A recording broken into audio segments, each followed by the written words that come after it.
In 1892, Dadabhai Naoroji was elected MP for Central Finsbury. He was the first Indian to enter the House of Commons.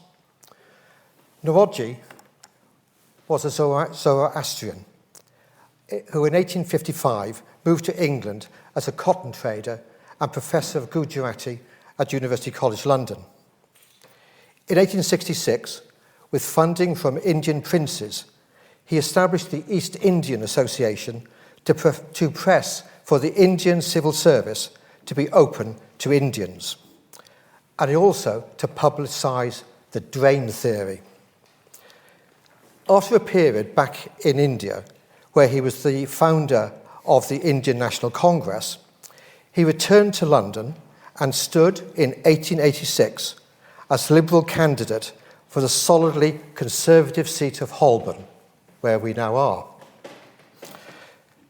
Lord Salisbury, the Conservative Prime Minister, thought that no constituency, and I quote, was ready to elect a black man. And there is Lord Salisbury, as Doge of Venice, spurning Naoroji, a reference to Othello. Naoroji,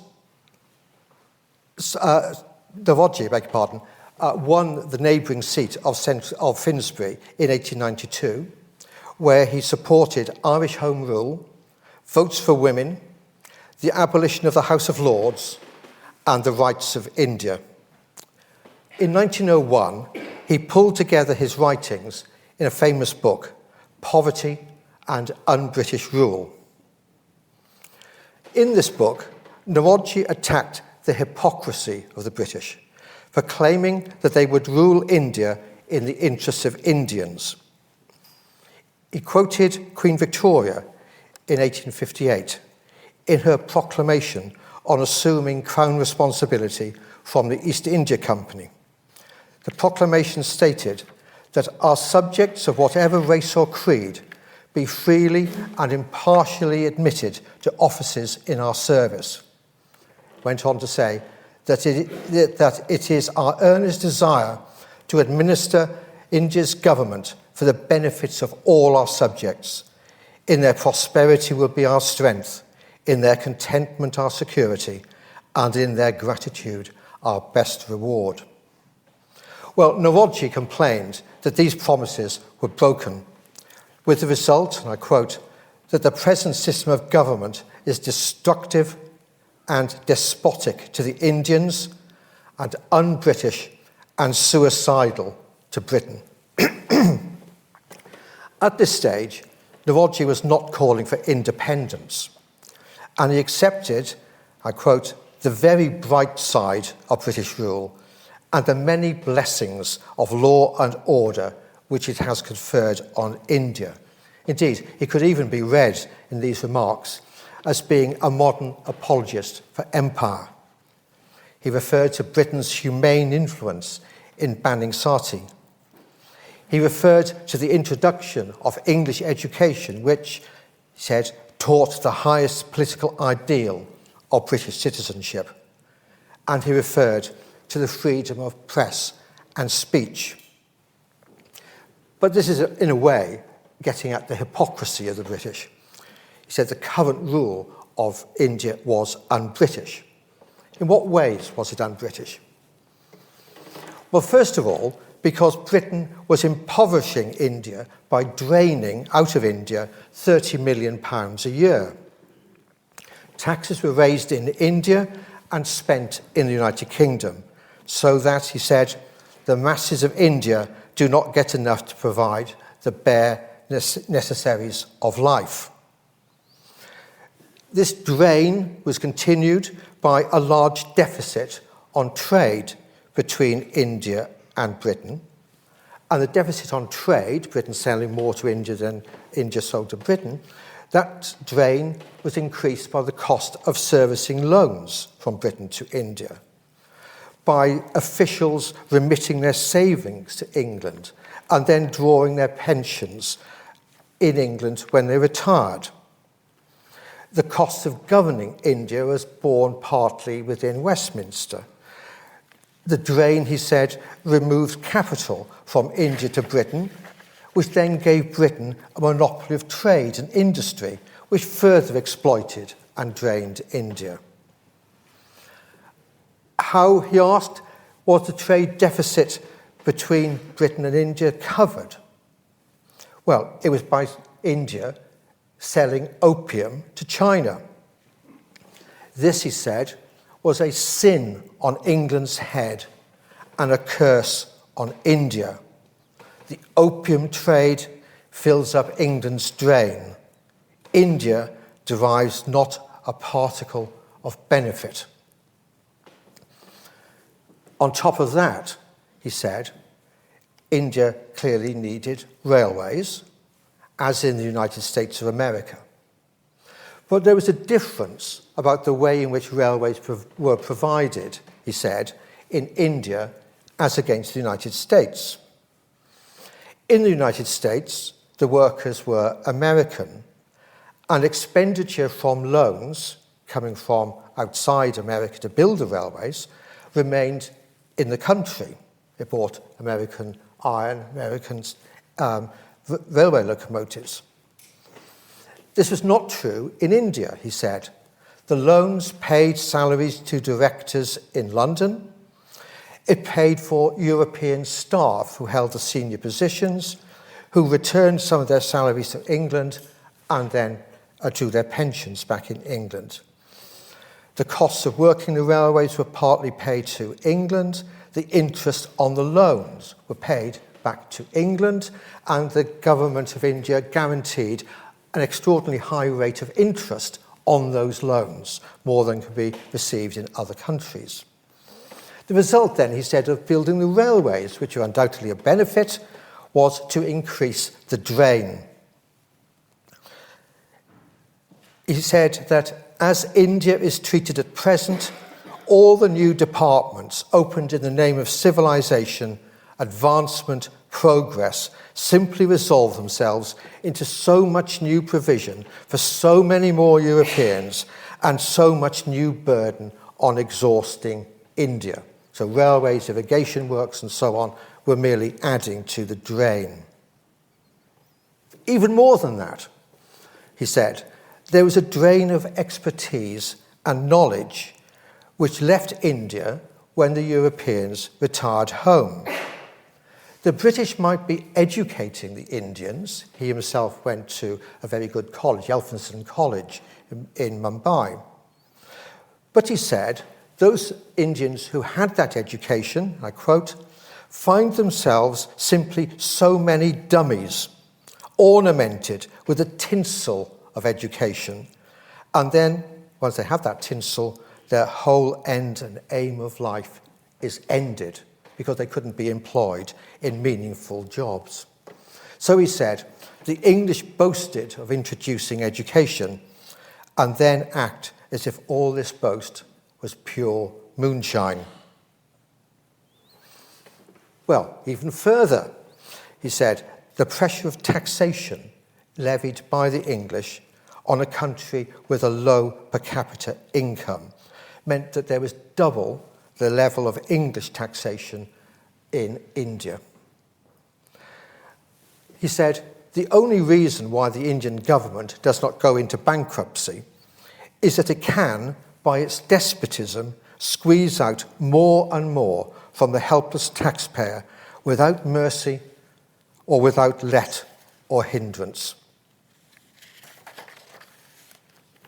He went even further. He said that the English claimed to be free traders, free markets, free trade. But he said this is not really true. I quote, free trade between England and India is something like a race between a starving, exhausting invalid and a strong man with a horse to ride on.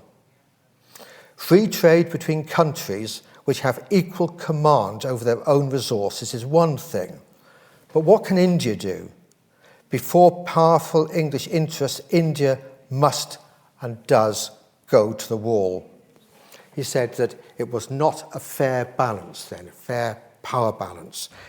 Indian industry needs protection from British exports. It gets worse. India was paying for English-British imperialism elsewhere in the world. You see on this slide Indian soldiers in the First World War. Naroji said that all the wars by which the British Indian Empire is built up have not only been fought mainly with Indian blood, but every farthing of expenditure incurred in all wars and proceedings within and beyond the frontier of India by which the empire has been built up and maintained has been exacted from the Indian people. Britain has spent nothing. There is the great injustice that every expenditure occurred, even for British interest, is charged to India. So not only within India, but Indian troops being sent overseas. The overall result of this catalogue of drains is that there were two Indias. One India was rich and prosperous, the India of British officials and capitalists who carry away enormous wealth. They could not understand the second India, the poverty-stricken India. I quote, "This India, bled and exploited in every way of their wealth, of their services, of their land, labour, and all resources by the foreigners, helpless and voiceless, governed by the arbitrary law and argument of force, and with injustice and unrighteousness, this India of the Indians became the poorest country in the world after 150 years of British rule, to the disgrace of the British name." Well, he was saying things like this in the House of Commons. You can imagine it caused some consternation. The overall result, he said, was that the British Empire is built up entirely with the money of India and in great measure by the blood of India. Besides this, hundreds of millions, or more probably several thousands of millions of money, which Britain has unceasingly and ever increasingly drawn from British Indians and is still drawing, has materially helped to make Britain the greatest, the richest, the most glorious nation in the world. But Indians had no say in the expenditure of revenues or in the good government of India. The British, he said, again, were hypocrites.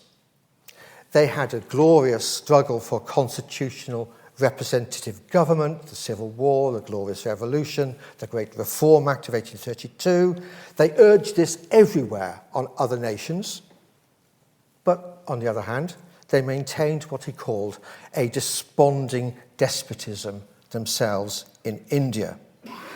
And this was disastrous for England itself. It meant it was undermining English values and character. It was leading to a body of Englishmen trained up and accustomed to despotism, with all the feelings of impatience, pride, and high-handedness of the despot becoming gradually ingrained in them, and with the additional training of the dissimulation of constitutionalism. The English in India are descending and degenerating to the lower level of Asiatic despotism.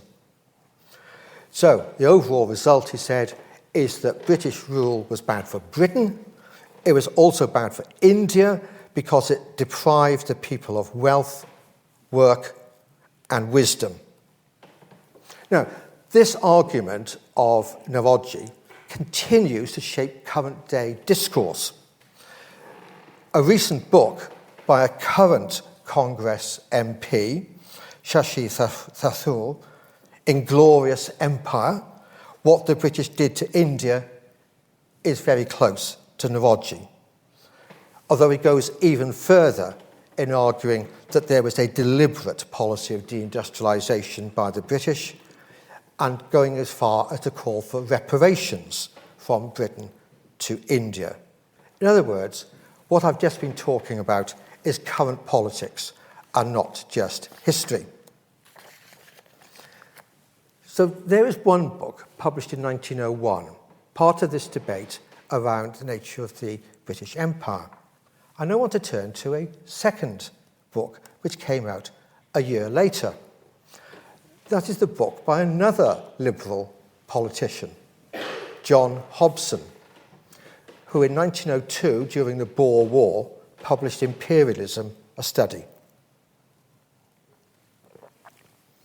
So it was provoked by the Boer War, which he thought was a terrible mistake, and also by the social problems of poverty and unemployment within Britain.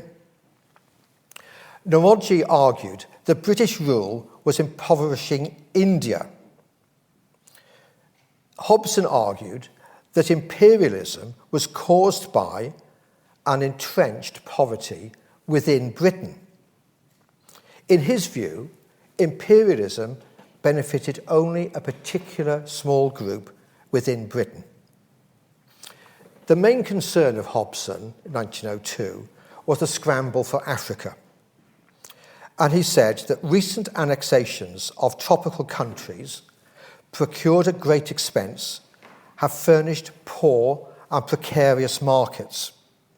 Imperialism, he said, was a distraction from what would make Britain economically efficient and powerful. He said, our most profitable and progressive trade is with rival industrial nations, whose territories we have no desire to annex, whose markets we cannot force, and whose active antagonism we are provoking, in other words, the United States and Germany.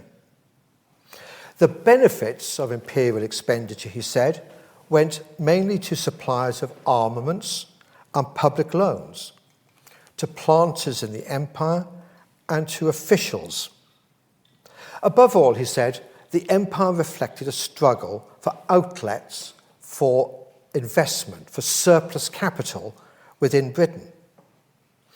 So, I quote, he said, Great Britain has been becoming a nation living upon tribute from abroad, including from India.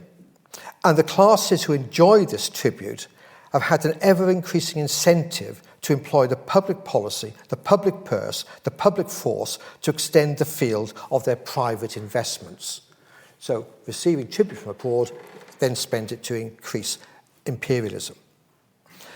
This aggressive imperialism, which cost the taxpayer so dear, he said, which is of so little value to the manufacturer and the trader, is a source of great gain to the investor who cannot find at home the profitable use he seeks for his capital, and insists that his government should help him to profitable and secure investments abroad.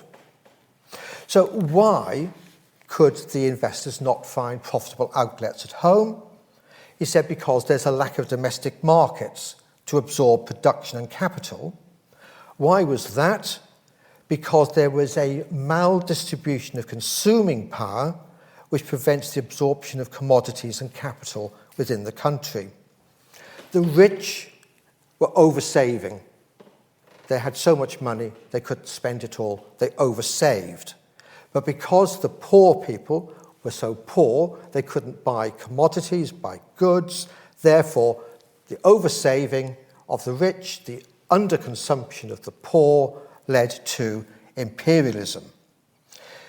The economic root of imperialism was monopoly profits, unearned excessive income of this small class, and it led then to a false economy of distribution.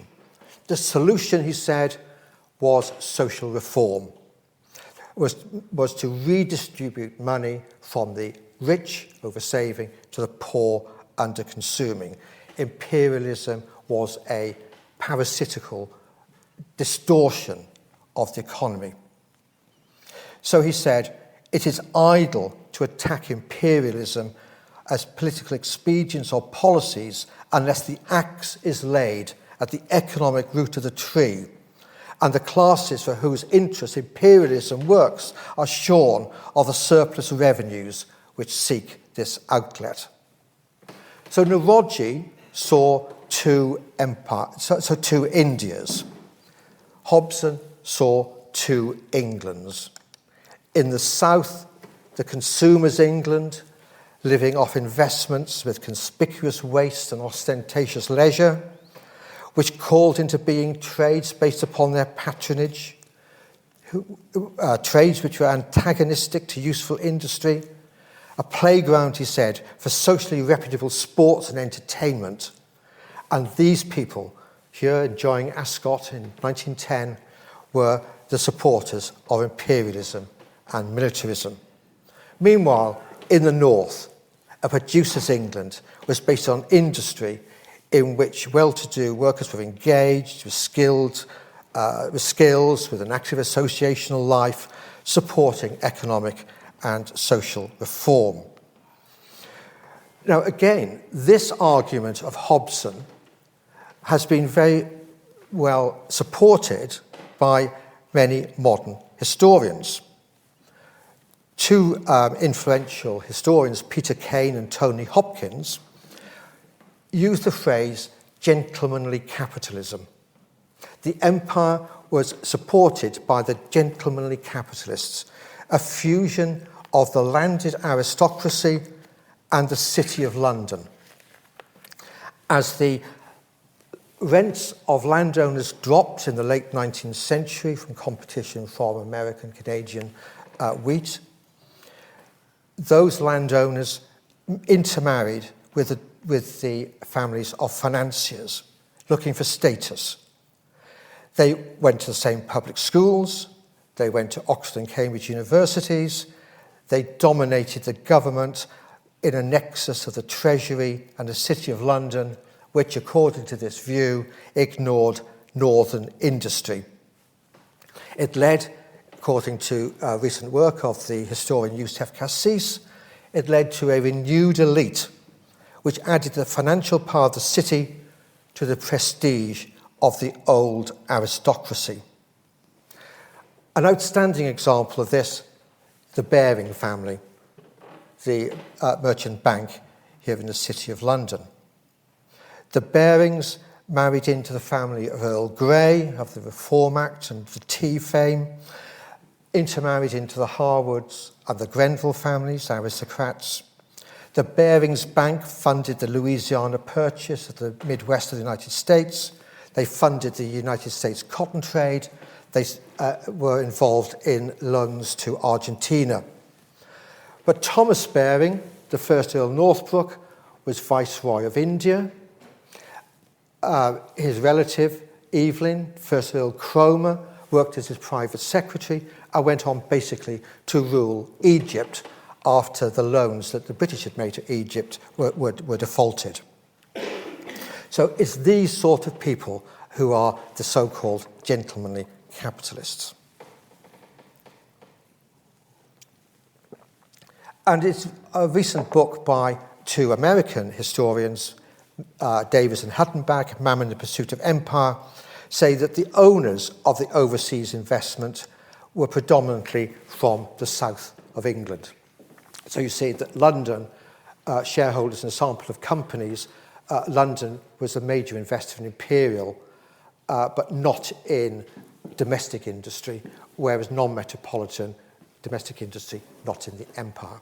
So they say there were these two groups of capitalists here. And they go on to argue that the costs of the empire fell upon taxpayers in general, who paid for excessive defence costs, whereas the benefits went to the social group that Hobson was talking about, the consumers' England of the South. Now, if we were to put together Narodji and Hobson, we immediately have an answer to the question that my lecture posed: who benefited from the British Empire? If they're right, then the clear answer is India suffered a drain of wealth that went to Britain, where it benefited southern English bankers, landowners and officials. It did not benefit, within England, northern industry and workers. But is this right? I would suggest that there's an element of truth in all of this, but it's also too simple. That matters within Britain and within India are actually rather more complicated. We need to look much more closely by drilling down into the politics of imperial relations between metropole, the home country, and the colonies, and we need to look at the internal dynamics within both to complicate this picture, which shifts over time and was much more complicated than our two late Victorian and Edwardian liberals assumed. Let me turn, first of all, to the politics of the Raj, the politics of India. In my first lecture in this series, I argued that Britain in the 18th century had a trade deficit with India. India was selling fine quality muslins to Britain. Britain was actually draining wealth to India. It was sending out bullion to India. That changes in the second quarter of the 19th century, when India became the only major area of the world with which Britain had a trade surplus. So you see here, India has looking at it from India's point of view, has a trade deficit of £60 million with the United Kingdom. The United Kingdom has a deficit with continental Europe of £45 million and with the United States of £50 million. The only major area with which Britain has a trade surplus is India. So that was absolutely critical to Britain's ability to run a global economy in the late 19th century. Now, why did that come about? The book Inglorious Empire by Thoreau, which I mentioned, makes some astonishing and incorrect claims that there was a drain in the 18th century from India to Britain. No, that's not true. The drain in the 18th century was the other way. It turns around. He also argues that the British, the East India Company, were systematically destroying looms and cutting off the thumbs of weavers to stop them weaving. Well, actually, no, the East India Company made its money by selling muslins to England. The people who wanted to stop industrialisation in India, of course, were the Lancashire cotton textile industry. And what that suggests immediately is to complicate the picture I've been telling you, which is that the East India Company, in fact, gentlemanly capitalists, were losing out to the Lancashire cotton trade. So it's a bit more complicated than that. The main reason why India deindustrialised was technical advance in British industry, allowing competition with Indian textiles, initially in third markets, and then finally, in the second quarter of the 19th century, Lancashire could compete within India. And that deindustrialisation of India was common to the periphery of the world economy in the 19th century. The share of the Indian workforce in industry fell from about 15 to 18% in 1800 to 10% in 1900. But the Indian textile industry did not entirely collapse. It survived by cutting prices, using machine-spun yarn, although that, of course, affected the independent status of weavers. And also within towns, weavers were producing the most valuable artistic cloth, used, for example, saris for women, mixing together gold wire with silk and cotton, which the English producers couldn't do. So there's some deindustrialisation, not entirely. The labour from the industries moved into agriculture, where wages fell. Farms were unable to sustain so many workers, and there was a loss of supplementary income from weaving to compensate farmers in times of hardship or famine. So we need to look at that in the general terms of what was happening at the periphery of the world economy. But there are also signs of a reversal of cotton production in India. So you see the percentage of imports of total consumption in India dropped. That's what's coming from, particularly from Lancashire. Indian mill production starts to rise. And you see the handloom production does continue to be quite a substantial part of it. So we need to be a little bit more cautious than Thoreau is about what is happening. By the late 19th century, cotton mills were developing in Bombay using cheap labour, but also machinery, which is actually more modern than what was being used in Lancashire. The key person here is another Parsi Zoroastrian, Tata, who built the cotton mills in Nagpur, and then his son went on to build the massive Tata steelworks, which you see there, and also hydroelectric power and the Indian Institute of Science in Bangalore. There's also, and I'll go on to talk about this again in a moment, a rise of jute spinning and weaving in Calcutta, in part financed and operated by British firms.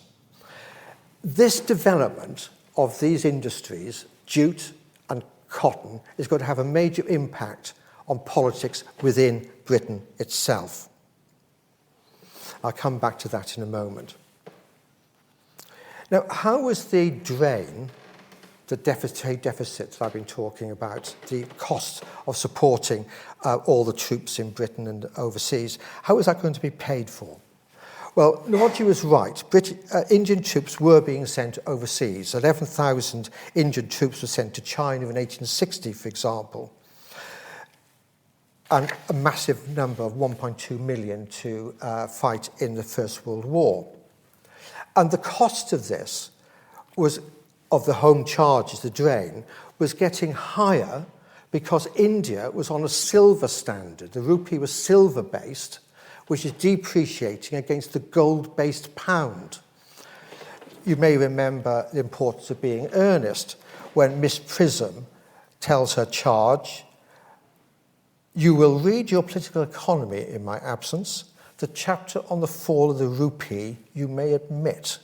It is somewhat too sensational. Even these metallic problems have their melodramatic side." Well, people at the time realised, actually, that's not just a joke, that is true. It did have a melodramatic side. As the value of the rupee was dropping, you need to have more taxes to pay the home charges, which were denominated in gold-based sterling. That causes political problems in England. But also, the fall in the value of the rupee means that Indians trying to buy Lancashire goods, valued in gold, are having to pay more. So it's hitting the Lancashire cotton textile industry. Now, who is going to win out in these debates? This is difficult political decisions, both in India and in Britain. If you were the Viceroy of India, you don't want to stir up problem within India. You're concerned that increasing taxes to pay the drain, which is getting higher because of the rupee question, will lead to problems of resistance if you increase the land tax or the salt tax. The land tax was a major source of revenue. And the way in which the land tax was levied reflected different ideological views within Britain, which created different groups within India with different views on taxation. Let me just explain that very quickly. So one way in which you could raise land tax in England was through what was called the permanent settlement of Bengal in 1793. You gave a permanent right to hold the land to a zamindar, like this elegant man here, for paying a fixed amount to the British government, or to the British government in India. The peasant cultivators, on a huge estate, would lose their rights. The idea of the British government was, if you gave a person like this absolute right to land for a fixed charge, they had an incentive to improve the land because they would increase their profit. They would be like an English improving aristocratic landowner. Unfortunately, it didn't necessarily work out like that. There was a disadvantage that they spent their money on building palaces, upon ostentatious display, so it was argued by the English, and therefore, because the tax was fixed, you had to try and raise taxes by other means. The alternative view, adopted by radicals in Britain, like John Stuart Mill and John Stuart Mill, both of whom worked for the East India Company. Don't have people like that. Work with small peasants. If you can give small peasants secure ownership of their land, they will have an incentive to invest. So you have different views within Britain, creating different sorts of societies within India. So the zamindar against the riot, the peasant. And that actually did lead, the riot system, to greater prosperity in the Punjab than in the zamindari system of Bengal. So there's local variability, which reflects both the local structure of society and Britain's engagement with that to enforce different ways or not. Now, the land tax declines. The other major source of revenue are the monopolies on opium and salt. That declines. What goes up? Tariffs. On whom do the tariffs fall? England, upon the English cotton producers. So that is going to create a problem within within England.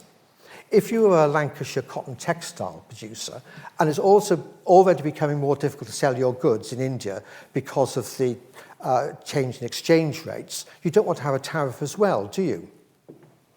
So in the late 19th century, there's a battle going on.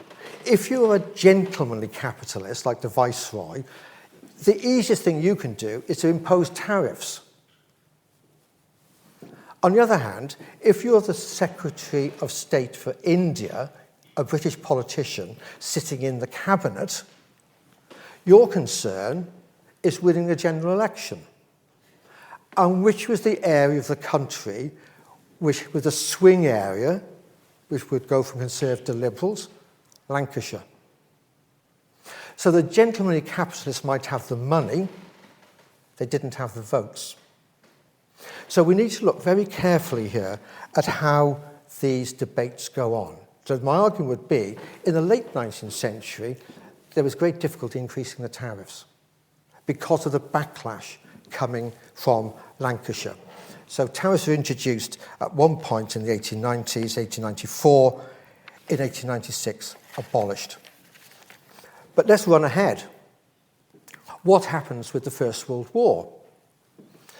It changes. India had supplied 1.2 million troops in the First World War at their expense, and also donated £100 million to support the war effort.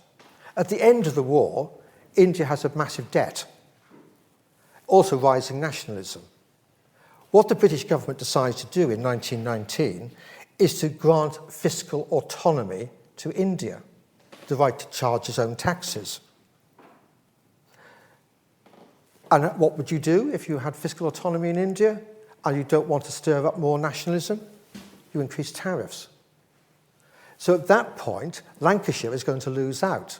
And of course, Lancashire, in any case, was now not the swing area that was going to make or break governments. So you can see how this is creating difficult problems. And it affected nobody more than Winston Churchill. Winston Churchill had been MP for Oldham in a cotton textile area. At the end of the First World War, he was MP for Dundee. Dundee was based upon jute spinning. This is the great jute spinning works of Cox Brothers in Dundee. But is facing increased competition from Calcutta. What is he going to do? Well, he was caught in a terrible dilemma. He didn't want to give fiscal autonomy to India because they're going to put tariffs on the goods coming from here. But he's a free trader. In the Liberal government before the war, he had introduced Trade Board Acts and minimum wage legislation, which applied to jute industry. So the industrialists are saying, what we want is protection against cheap Indian goods, and we want to take away the minimum wage legislation. The workers say, no, we don't want to take away the minimum wage legislation. They go off and vote Labour. And the manufacturers are not satisfied by the fact he's a free trader and doesn't want tariffs. He loses the election in 1922. He goes to the south where these issues are not going to be so important. This issue comes back, again, to affect Winston Churchill in the Second World War. Just before the Second World War broke out, it was agreed that if any Indian troops are used overseas in a forthcoming war, Britain would pay. Burma had been separated from India in 1937. Japan invades Burma. Who is going to pay for the troops in Burma? Britain. So at the end of the war, there's a massive problem about Britain having to pay for that.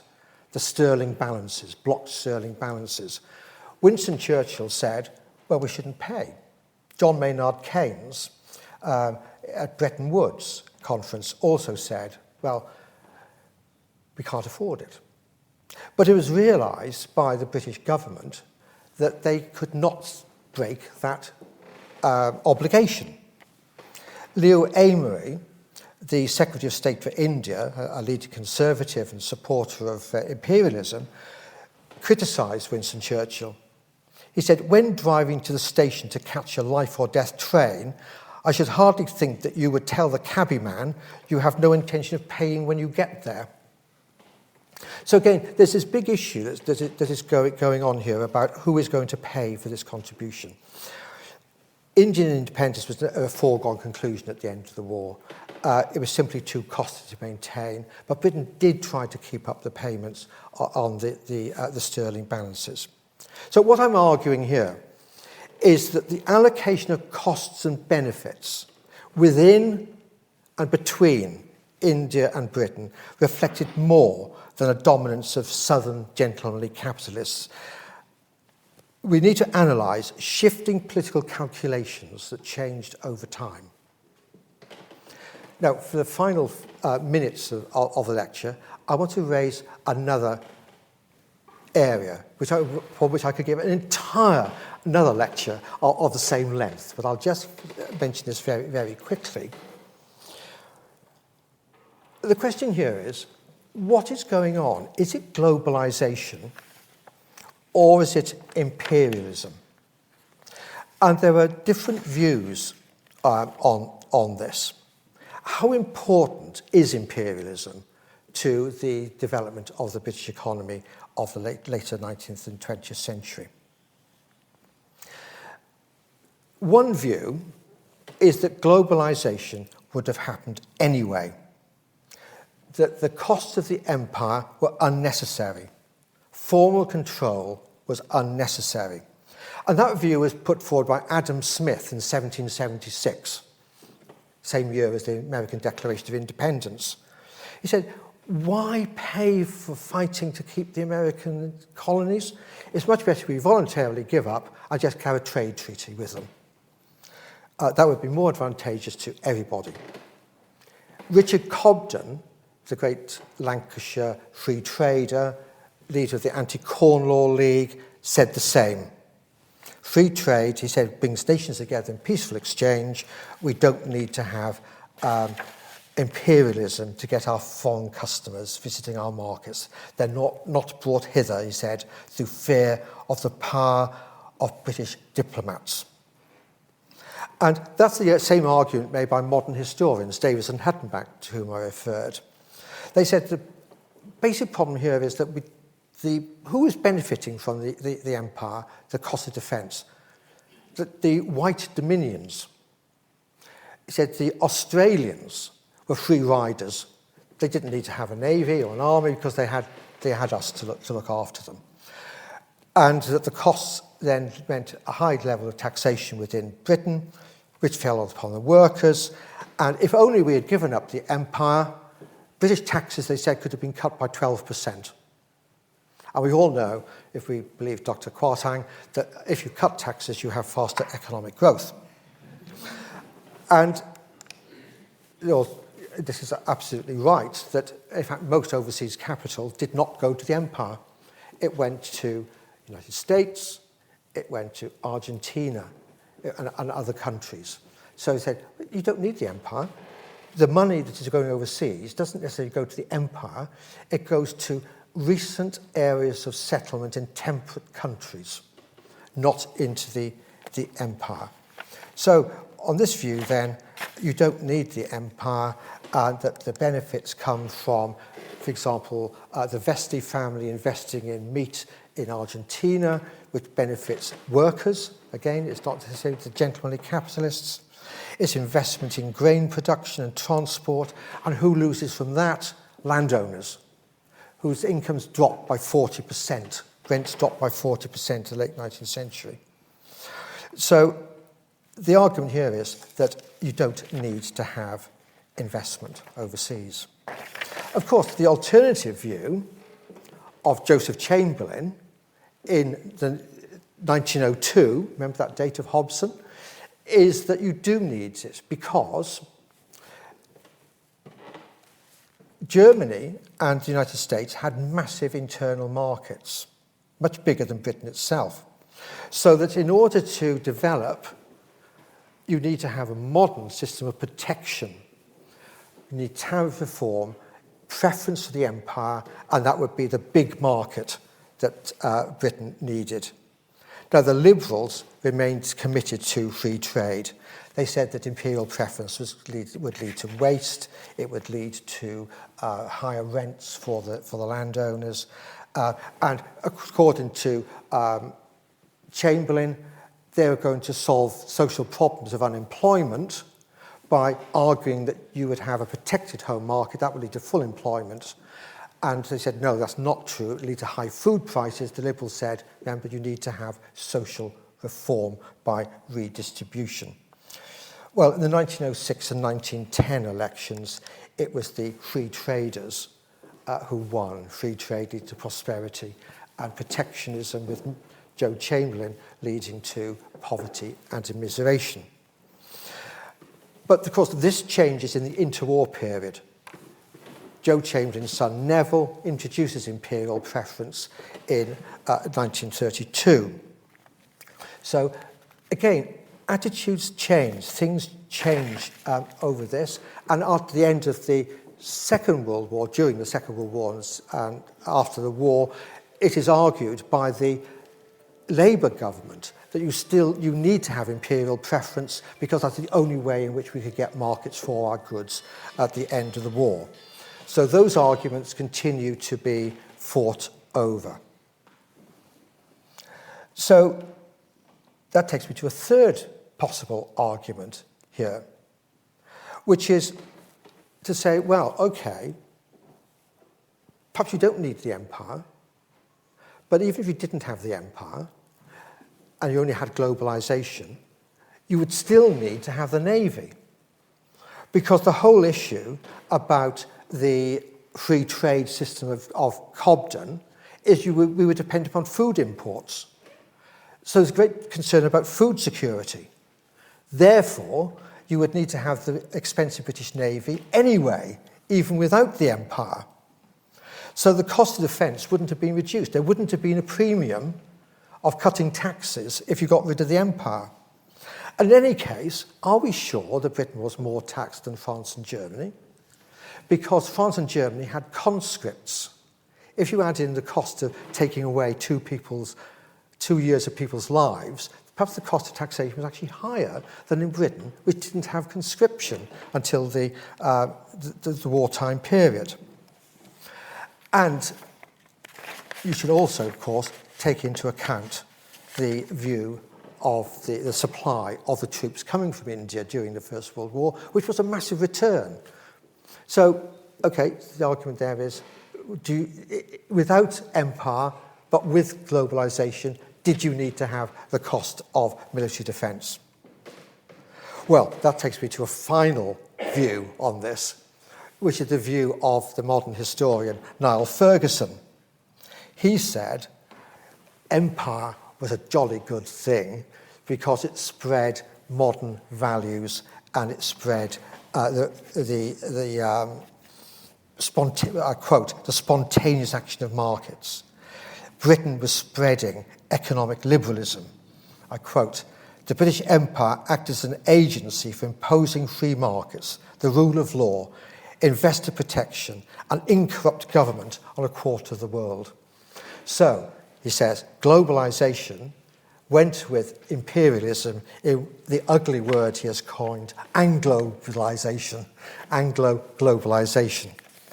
Now, these arguments continue to be fought and argued.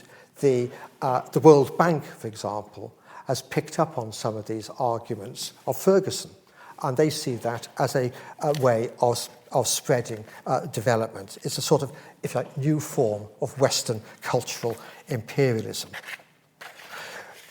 My view is that both Cobden and Ferguson are misleading. Globalization was about power.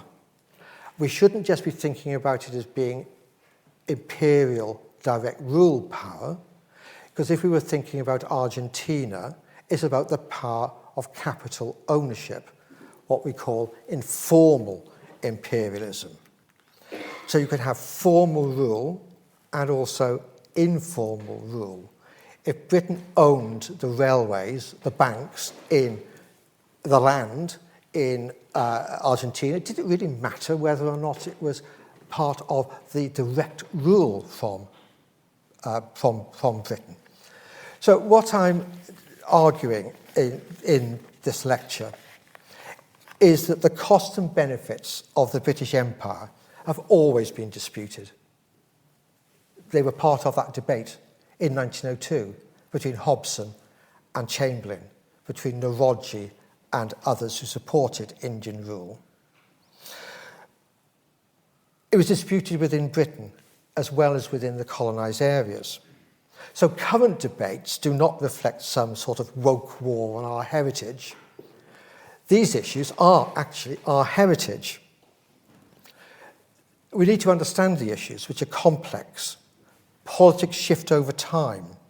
We need to analyse the interplay of different interest groups, both within and between Britain and the Empire.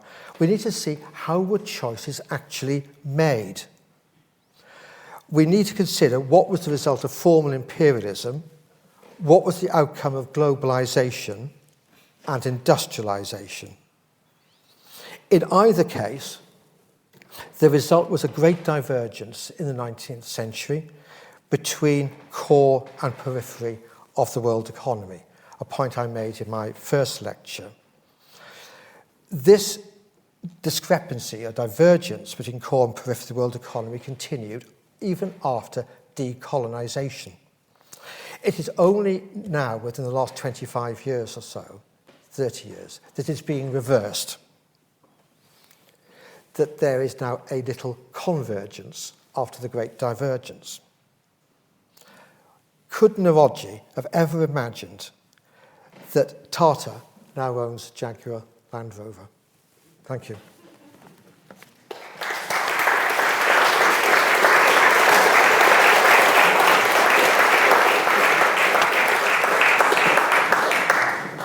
Thank you very much, Martin. It's a wonderful lecture as usual. Just before I open questions to the floor, one of the recurring themes of your talk is a sort of a small group of individuals gathering wealth at the expense of a large population. Yeah. So the word you never used throughout all this was greed.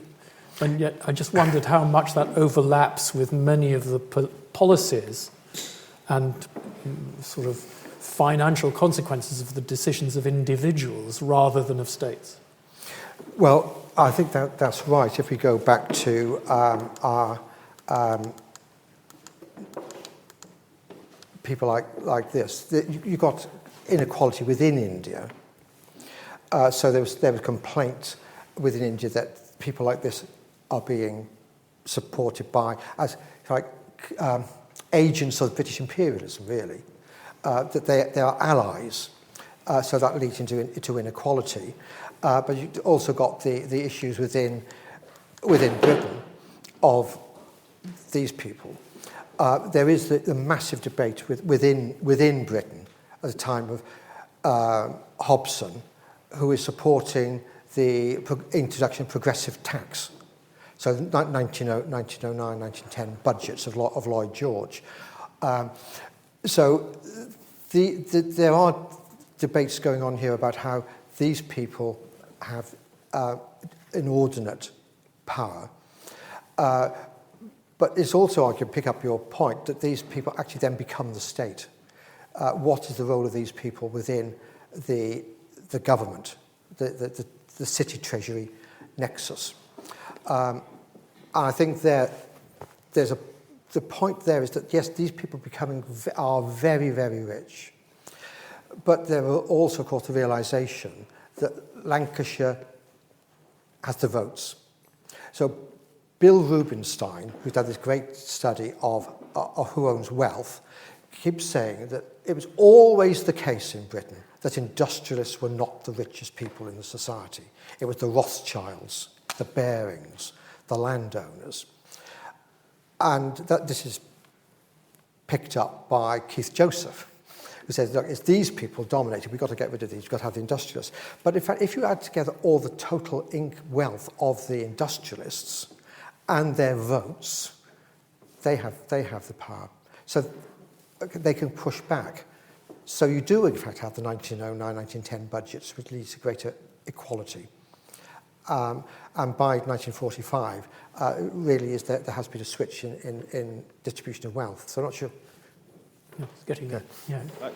I think you said at the beginning, that for Noroji, despite him compiling this catalogue of drain and arguing vociferously against it, I think you said that he wasn't out and out for independence. He was just for a kind of British influence. So why wasn't he out and out for independence? Well, you have to think about what is practical politics. When he started out, he was basically trying to shame the British into giving Indians a role within the government of India. It wasn't at that point practical politics to demand independence. I think if you go into the 1930s, of course, the attitudes are going to be changing then. He was dead, of course. But even then, you have a debate going on over how to modernise and develop the Indian economy. So you have the Congress setting up a sort of planning commission, which then fails when the Congress leaders were put in prison. And the British rulers in India come forward with their own planning system, and some of the industrialists who were part of the Tatar Empire come forward with what they call the Bombay Plan. So there's this debate going on there of, can the British actually take over some of the views that the Congress have been developing to plan and develop the economy, and that then to stop independence. So and I think the interesting point there is all those three plans, if you like, are drawing on the same ideology of Fabian planning, like the post-war Labour government, post-Second World War Labour government. So I think there's a dance going on here about at what point can you actually start to actually demand complete independence. Noroji at the late 19th century, very beginning of the 20th century, is not practical. By the 1930s, it might be. By the Second World War, I think, from what I was saying, those costs of paying off the debt that Britain owes to India means basically that most British politicians say that the game's not worth a candle. And what they want to do then, I didn't say this in the lecture for lack of time, they say, we're going to invest in Africa instead. That if we invest in Africa, give up India, invest in Africa, that will then give us the earnings we need to balance the trade with the United States of America. But what they want to do still is to keep India within the Commonwealth. So I think it's a gradual process over time. Noroji was simply wanting to have Indians part of the British rule? Thank you very much, Martin. Just to say that Martin's coming back in the autumn to talk about paths to modernity, Cold War, decolonisation, and economic transitions in a series of 3 rather exciting lectures. So I hope you'll join me in thanking Professor Martin Daunton for this evening's lecture. Thank you.